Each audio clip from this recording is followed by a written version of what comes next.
Hi everyone, my name is Scott Shell. If you would like to go ahead and check out my credentials, please visit scottshell.net. It has any info on there pertaining to my education, conferences, and publications. So today I'm going to go ahead and talk about how words are related, but I'm going to deal with more of the nuanced stuff. So if you've ever heard, like, oh, this vowel is fronted because of this reason, or this vowel is rounded because of this reason, or this vowel just does this strange thing. We don't know why. But no, really, if you've heard of like I mutation or i-umlaut, um, or just vowel fronting or vowel rounding or vowel lowering, that's what I'm going to cover in this video. Hopefully, you've looked at my previous videos pertaining to proto-Germanic short vowels into the various Germanic languages, the long vowels, and of course, the diphthongs most recently. So I think the best thing to do is just to actually share screen with you here. Um, I have created various diagrams and I'm going to give you all kinds of examples and just to kind of treat it like the classroom. Like, if I'm in a classroom, I'm going to write these things on a board and I'm going to kind of point to them and show you what things are doing. So again, I hope you get a lot out of this video, and please go ahead and see my other videos pertaining to Proto-Germanic vowel sounds and vowel shifts before you take a look at this one, because otherwise it may not make a ton of sense to you, but I guess it just depends on your background too. The other thing I want to point out too is that these videos are meant for the layman. So if you are a linguist, I'm going to be avoiding all kinds of jargon. I may even be simplifying some systems here and there. But again, it's just to get the general idea across for the layman who comes across these videos, or even just encounters someone in the public and tells them, oh, this Old Norse word comes from this other word and it's related to this other word in this other language. So hopefully these videos will be able to not even necessarily just dispel what other people are saying, but just to teach you to think, right?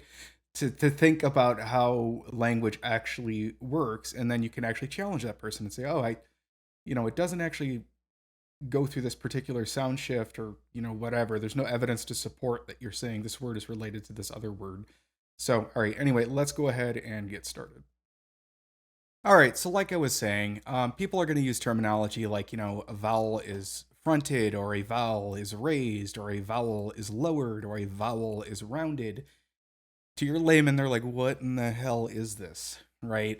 So we're going to talk about the basics as far as what this is and why it's important to understand this, to discuss why words are related.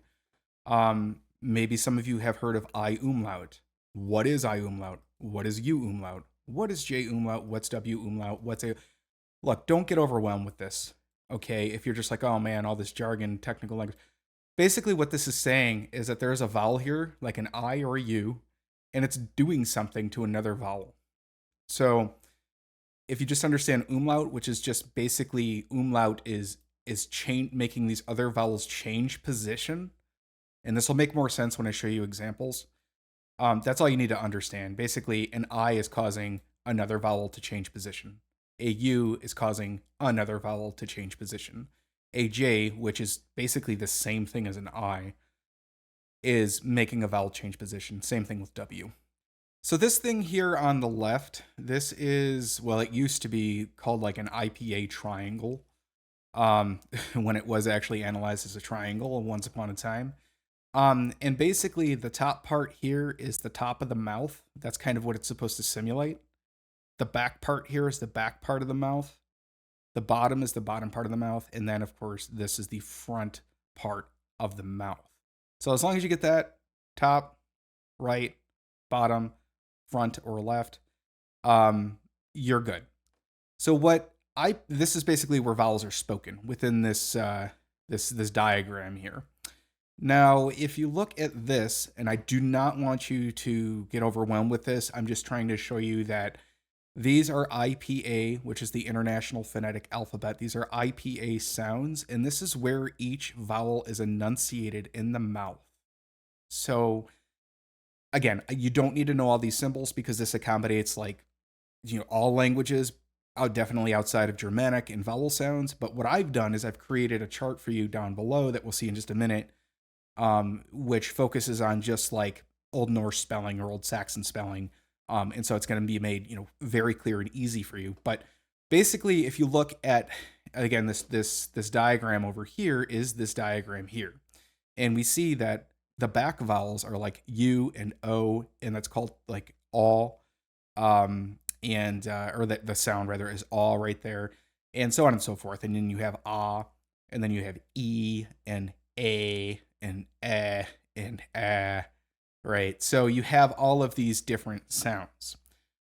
Now, for us, what I did is I got rid of all this linguistic stuff here, and I went ahead and just put it into a diagram that we can all understand. Now, like I was saying up top, we have the back of the mouth, we have the top of the mouth, we have the bottom of the mouth, and then we have the front of the mouth. Now, if we look at the back of the mouth, where do most of these vowels come from? So if you even just say it in your head or just say it, really it's best to say it out loud, you'll hear where these vowels are sort of articulated. Like if you say ooh, right? Actually, it's more like ooh, ooh, and then oh, ah, ah. So you hear ooh, think about what the back of your tongue is doing. Ooh, it's raising. So that back part of your tongue is going to go back and then raise. And that's how you get the sound ooh. And those letters should look very familiar to you, especially with dealing with like Old Norse, which this chart is mostly based off of. If we then say oh, then it's going to be a little bit lower. So you'll feel your tongue drop just a little bit if you say ooh and then ooh, oh, right? You can feel it drop in the back of your mouth. And then if you want to go down a little bit more, you just say aw, aw. So now listen, aw, oh, ooh. So hopefully you can hear that. Ooh, oh, aw, ah. Right, now your tongue has dropped down completely in the back, the dorsal part of your tongue. So just to recap again, this is basically, where the vowels are being enunciated. So as long as you have a basic idea of that, that's all I want you to really understand right now. So ooh, oh, ah, right? So there's a gradation here. Let's go ahead and to the front vowels here. Now we see here E is actually how that's pronounced, right? It's that long I that we see everywhere in Old Norse and Old Saxon. It's usually written with a caret over it, but Old English. So that's the E. Now, the only difference between the E here and then this is that this is E and this is E rounded. So if you speak German, for example, say E and then slowly round your lips, and then you get this sound. So E, right? So that's the only difference. This is the unrounded version of that vowel E, and this is the rounded version of that vowel U. So if we go down here, it's like hit, not heat, but hit. Now, again, on the right side of this vowel is just the rounded version. So hit. Now just round your lips. Hit, right? So it's a slight difference, but it's very important for us to understand this going forward in this video. So we got on the left side for these vowel pairs over here, right? We have left is unrounded, right is rounded, left unrounded, right rounded. Same thing here. A. So you get unrounded, rounded. This is your as in like exit or explode. Round. And then we have ash as in apple, right? So let's go ahead and talk about this again. We have our back vowels. Ooh, oh, ah, oh, ooh. So you should feel the back part of your tongue sort of lowering and then raising. Going forward, E, as you can hear and feel in your mouth, it's pronounced more at the front. E, a, a. I'm sorry, a, e, e, u, and so on and so forth. And basically what's going on here is just what umlaut does. So forget about i-umlaut, just forget about the prefixes to the umlaut that I just showed you. What umlaut does in general is it takes a vowel like a u and it moves it to the front of the mouth. So now you can understand what vowel fronting is. It's anything that makes this vowel go to the front of the mouth. It can be this to here, it can be these O's to here, it can be caudata. It doesn't really matter, right? These A's are often fronted to ash. And so now you're understanding too, hopefully, what that means. You also get vowel raising and vowel lowering. Well, if you have a U and that U is doing something to the vowel to where it's not being pulled forward in the front of the mouth, but the U is making an A raise, that's how you get that. The U is affecting this pronunciation, and then it's moved up, it's raised. And you also get lowering as well, where A will bring these down. A will essentially take that U and lower it to like an O. That's really, honestly, all there is to umlaut. So you get i-umlaut, that's just saying that this I is causing umlaut. You get u-umlaut, that's just saying that the U is causing it. I just explained A and lowering. Sometimes, like I said, you'll see j-umlaut and w-umlaut.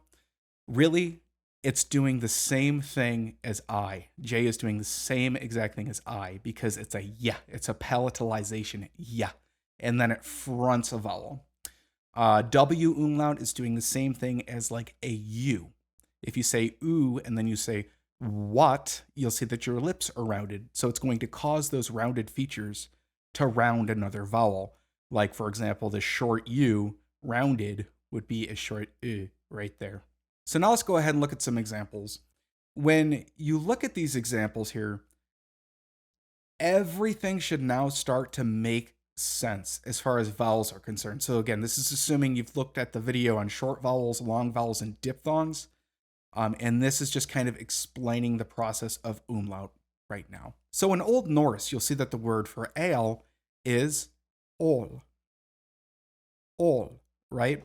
And you see it right here in my chart, right? So you see this symbol right here, it's called caudata O or hooked O.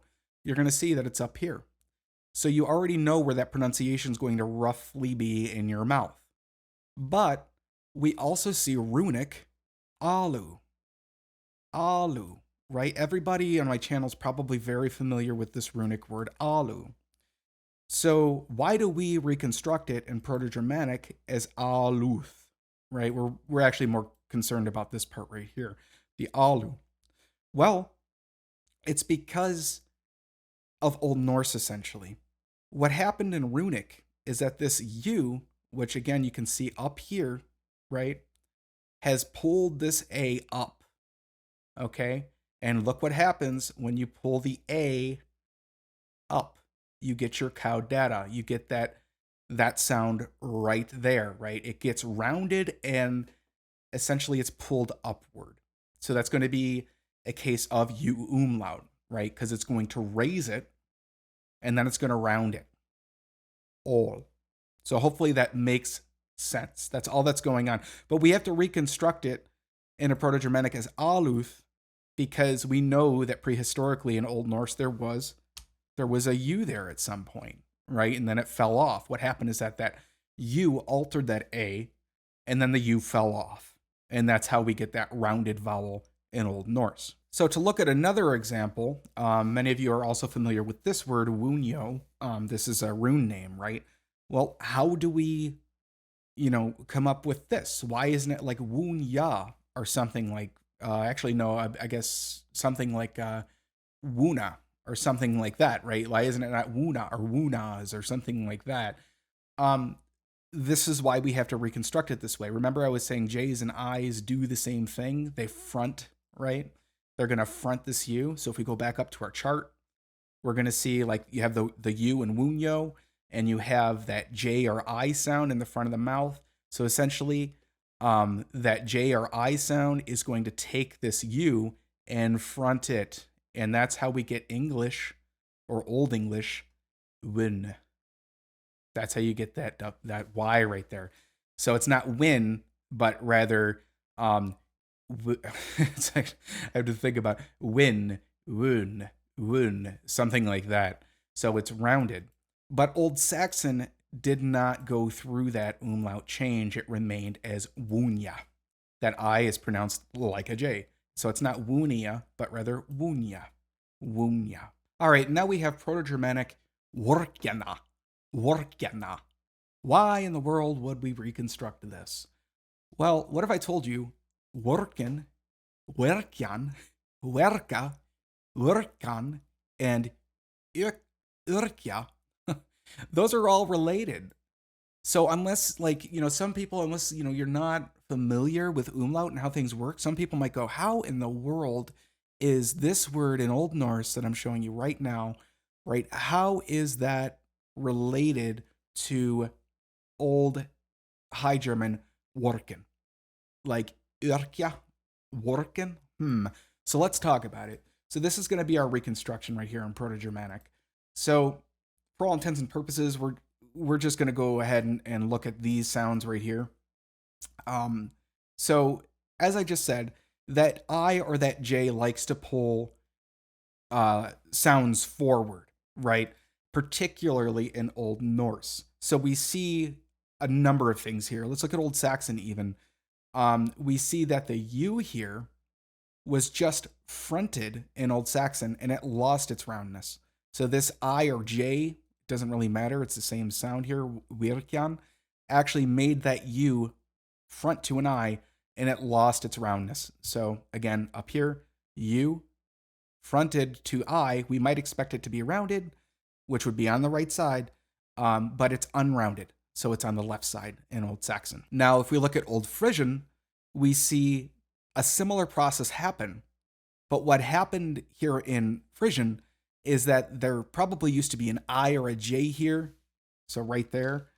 And what happened is that I or that J again fronted that and then it fell off. It deleted. So that's prehistoric umlaut or just historic umlaut.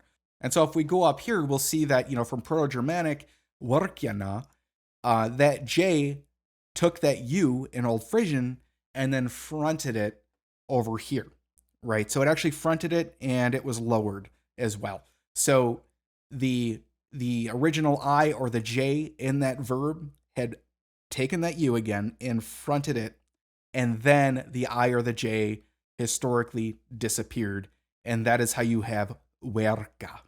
Werka.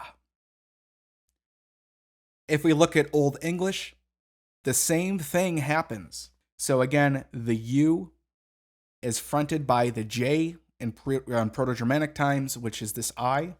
And then when the U is fronted by the I, it becomes closer to like the I, and then it becomes rounded.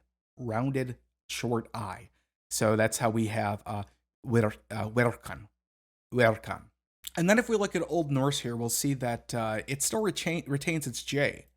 So it brings that U forward and it retains its roundness, right? That's a short U sound that's rounded.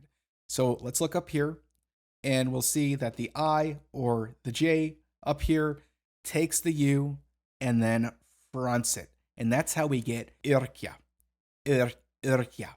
So you can see, again, the J fronts it and then it's rounded, because essentially it was previously, as I'm going to highlight for you right here, it was previously a U. Let me zoom in. It was previously a U that got changed to a Y because of rounding and fronting. Now, what you'll also notice in Old Norse is that W disappears. It's retained in Old English, it's retained everywhere else, but in Old Norse it disappears. And that's just because, like I said near the beginning of the video, if you say oo and what, those sounds are very similar.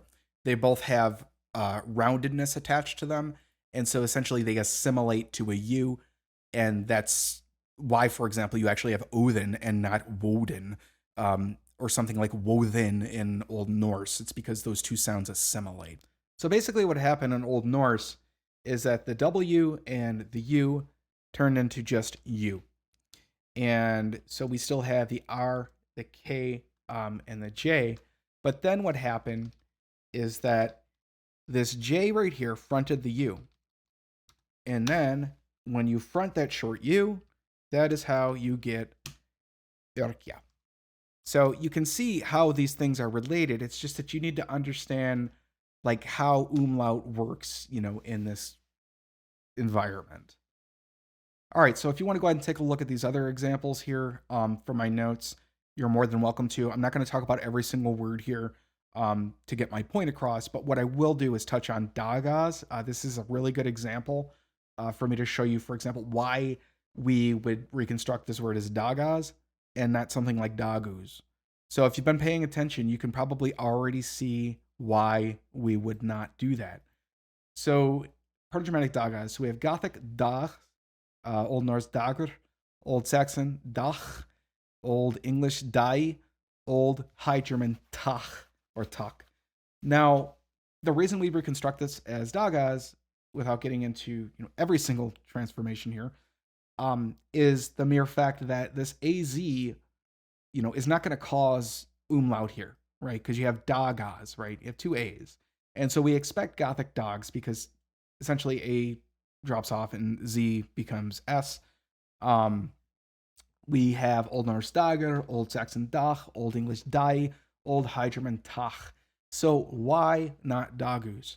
Well, if we did, then we would actually expect, of course, that to be rounded. So for instance, this would be something weird like we saw here from alu, right? This would be like some weird dogger form. Why in the world would we do that? So that's why we reconstruct things like dagas and not something like dagus, because it literally does not make sense historically. Same thing with like doggies, right? If I said something like doggies, then you're going to expect this I to do some weird stuff, right? Like, look what it did here in Old Norse, right? That J or that I fronted this vowel. So there's no vowel fronting going on in any of these languages except for Old English, but that's an unconditional shift. Now that's why we would reconstruct it as dagas. So hopefully like this has at least hopefully not overwhelmed anyone. At least you can look at this now and go back up here and look at the chart and just sort of get a basic vague understanding of what it means when a vowel is fronted, when a vowel is rounded, when a vowel is lowered, and so on and so forth. All right, everyone. Well, that's all I have for you today. I just wanted to talk about umlaut. Go ahead and look at the data I gave you in the video. You may need to watch this video a few times just to sort of get the basic understanding as far as what is going on. But really, it just comes down to phonetic articulation. How these vowels are phonetically produced, meaning sound, phonetic, or phone, in the mouth, and how is it making other sounds in the word change or assimilate in a way to how like a U will make, another vowel rounded. And the reason why the U will make something rounded is because of the rounded quality on that U. Or if we say, for example, a vowel is lowered and you're seeing that there is an A there doing the lowering, now hopefully this makes sense to you as well, because you know that the ah sound is a low vowel in the back of the mouth, and it's going to, for example, pull down a high vowel like an oo, or yeah, that's probably the best example is the oo being lowered to o because of the low vowel that's making it drop down. So I thought about actually talking about more things like the nasal spirit law and umlaut and breaking, but I think that's just going to be too much for one video. If you want more videos on phonology, let me know down below, because as you can probably guess, it's quite challenging to get all this data together for you and to talk about it. I don't mind doing it. It's just that if there's no real interest in it, or I've at least made my point with how words are related, then I guess I've done my job. Anyway, so just go ahead, please subscribe, leave a comment below, like the video, and share it with whomever might find this stuff interesting. Take care.